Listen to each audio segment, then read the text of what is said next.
बिस्मिल्लाहिर्रहमानिर्रहीम अस्सलामु अलैकुम व रहमतुल्लाहि व बरकातुहू। आज हम एक ऐसे मसले पर बात करेंगे जो बहुत से शादीशुदा मर्दों को दरपेश होता है, यानी इज़्दवाजी ताल्लुक़ के दौरान जल्दी फारिग हो जाना।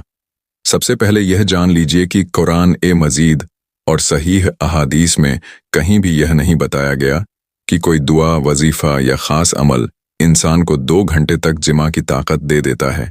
इसलिए ऐसे दावों से बचना चाहिए। अल्लाह ताला फरमाता है, और उसकी निशानियों में से यह है कि उसने तुम्हारे लिए तुम ही में से बीवियां पैदा की ताकि तुम उनके पास सुकून हासिल करो, और उसने तुम्हारे दरमियान मोहब्बत और रहमत रख दी। सूरह अर्रूम 30-21। इस आयत से मालूम होता है कि इज़्दवाजी जिंदगी का असल मकसद सुकून, मोहब्बत और रहमत है, न कि सिर्फ ज्यादा देर तक मुबाशरत करना।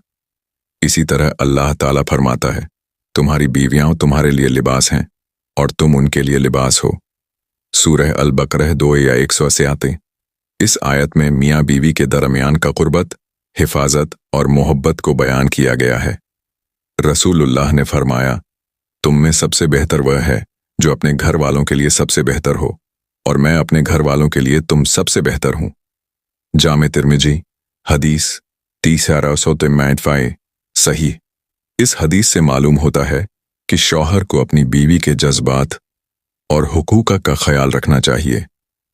हजरत जाबिर बिन अब्दुल्लाह रज़ियल्लाहु अन्हु से रिवायत है कि रसूलुल्लाह ने फरमाया, जब तुम में से कोई अपनी बीवी से ताल्लुक़ कायम करे, फिर दोबारा ताल्लुक़ कायम करना चाहे तो दरमियान में वुजू कर ले, क्योंकि यह ज्यादा नशात पैदा करता है।